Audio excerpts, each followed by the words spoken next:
नमस्कार दोस्तों, आप सभी का स्वागत है चार्ट मोजो के इस नई वीडियो में। और आज के दिन एक हमें स्पिनिंग टॉप कैंडल देखने मिल रही है। यहाँ पे एक कंफ्यूजन है अभी भी बना हुआ। ओके। और एक अच्छा ब्रीच मिला था कल, जैसे हम एक लेवल डिस्कस कर रहे थे 2120। ओके। उसके बाद एक अच्छा अपसाइड मोमेंटम बनाया, निफ्टी ने एक्चुअली गैप अप दिया। ओके। और उसके बाद हम देख रहे थे कि मार्केट ऊपर जा रहा था and then there was a sudden fall.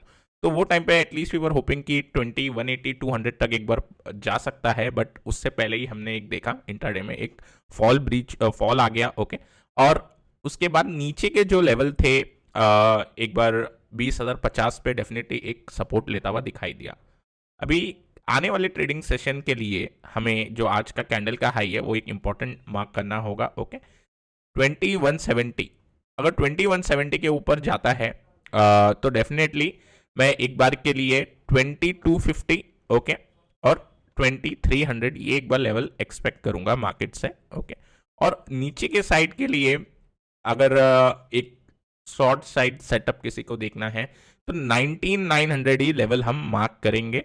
Because ये लेवल अगर ब्रीच होगा तो एक बार वापस से एक तो निफ्टी अपना जो ऑल टाइम हाई का जो ये लेवल था 20,000 का प्लस जो प्रीवियस कैंडल्स के लो हैं उसके नीचे चले जाएगा, तो एक बेरिश सेटअप बनेगा। ओके। तो 19900 के नीचे हम इजीली इसको 19800 और 750 का एक जो गैप फिल है वहां तक के लिए देख सकते हैं। बट आई थिंक अपसाइड ही एक कंसोलिडेशन मिल रही है। ओके। और मिड कैप का अगर मैं आज इंडेक्स देखता हूं तो डेफिनेटली उसके अंदर भी अच्छा अपसाइड है। तो हो सकता है कि अब निफ्टी एक रनिंग करेक्शन टाइप ही दे। ओके। मतलब यहाँ पे अगर करेक्ट होना भी चाहेगा तो जो 19900 है आई थिंक सो ये सिक्योर रहेंगे। ओके।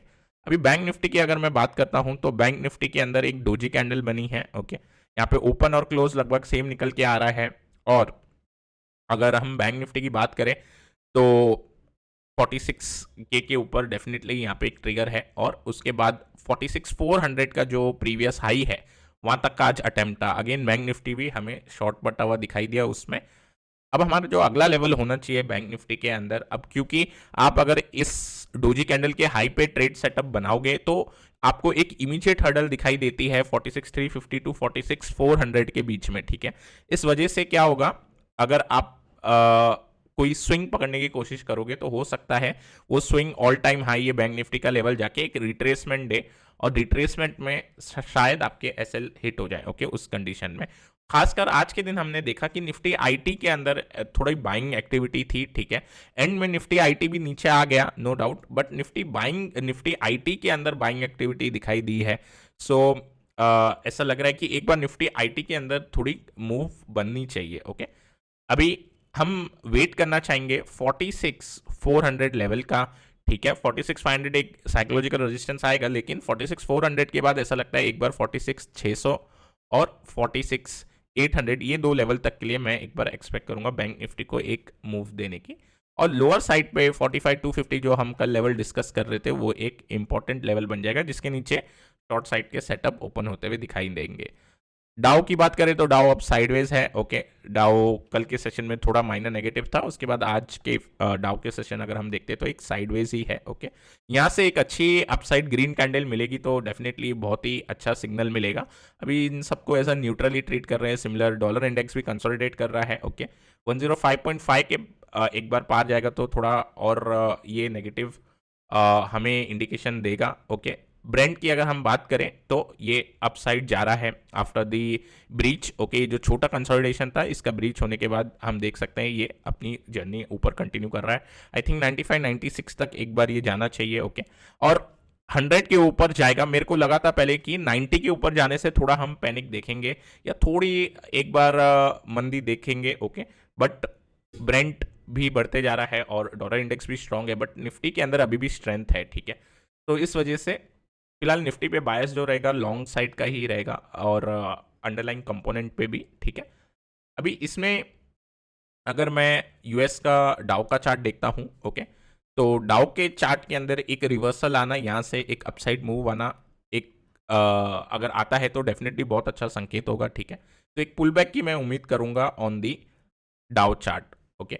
अभी जैसा मैं आईटी की बात कर रहा था, आज आईटी में बाइंग दिखाई दी तो एक आईटी का काउंटर जो हमने प्रीवियस डे पे डिस्कस किया था, हम जो इसका चार्ट स्टडी कर रहे थे तभी, इसमें एक फ्लैग स्ट्रक्चर था और फ्लैग स्ट्रक्चर के साथ ही साथ इसका जो ट्रिगर लेवल था वो आज के टाइम पे हमने देखा कि वो ट्रिगर हो गया, ठीक है। तो इस लेवल के बाद अगर हम देखेंगे 4700 वो लेवल था, तो एक अच्छा फ्लैग का ब्रेकआउट हमें दिखाई देता है।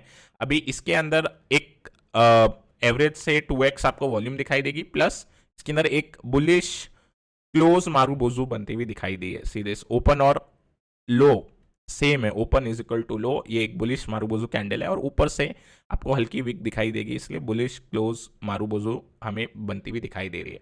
अब अगेन फिर से अगर कल थोड़ी बहुत भी फॉलो अप बाइंग आएगी तो डेफिनेटली ये अपने फ्लैग पैटर्न की जो जर्नी है उस पर निकल जाएगा और उस हिसाब से इसके अंदर मूवमेंट आएगी, ओके। अब कल के सेशन में हम जो काउंटर डिस्कस कर रहे थे उसमें सबसे पहले था ग्रासिम, और ग्रासिम के अंदर ट्रिगर लेवल हिट हुए, ओके, ये वाले ट्रिगर लेवल थे, बट डेफिनेटली इंट्राडे के अंदर इसका परफॉर्मेंस एकदम अच्छा नहीं था, ओके।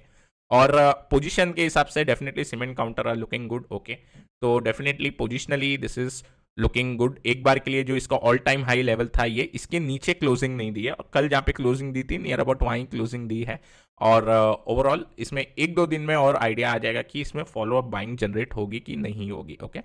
अगर मैं नेक्स्ट काउंटर की बात करूँ टाटा कंज्यूमर, इसमें अगेन एक ब्रीच आया, फॉलो अप बाइंग देखने मिली गैप अप के साथ, बट इन द सेशन इसमें वीकनेस थी। इसके अंदर हमने इसीलिए 900 का एक लेवल रखा है सेफ बाय, जिससे कि ये जो 890 टू 900 का लेवल है, 900 एक साइकोलॉजिकल लेवल भी है, तो काफ़ी लोग हो सकता है वहाँ पे एक एरिया बनता है जहाँ पे सेल होता है, ओके। तो इसीलिए 900 ऐसा लेवल था, तो इसमें हम ट्रिगर का वेट करेंगे, ओके, और फिर देखते हैं इसमें कैसा मूव आता है ऑल टाइम हाई ब्रेकआउट का। अब कल के सेशन के लिए दो काउंटर आते हुए दिखाई दे रहे हैं, ओके, जिसमें से अभी अगर आपको याद हो तो एक इंडियन होटल्स था जो हमने ब्रेकआउट की तरह मार्क किया था, see this was the trigger level. इसके अंदर हमने क्या देखा था वो टाइम पे, नेक्स्ट डे इसके नीचे खुला market, then again it went down, और उसके बाद हमने देखा कि इसके अंदर देयर वाज दिस कैंडल जिसने ये ब्रेकआउट लेवल को ट्रिगर किया, और उसके बाद we can see it achieved its target objective. अब देखो यहाँ पे रेक्टेंगल कंटिन्यूएशन पैटर्न था, रेक्टेंगल कंटिन्यूएशन पैटर्न अगर आप टारगेट ऑब्जेक्टिव लगाते हो तो आप क्या करते हो, ये रेजिस्टेंस और सपोर्ट से डिस्टेंस मेजर करोगे, और मोस्ट ऑफ द पैटर्न के अंदर ऐसा ही टारगेट हम मेजर करते हैं। आपने जिस लेवल से ये ब्रेकआउट ट्रिगर है, ये पैटर्न का जब ब्रेकआउट मिल रहा है वहां से लेके आपने इस लाइन को प्लॉट कर दिया, okay, and this was the area.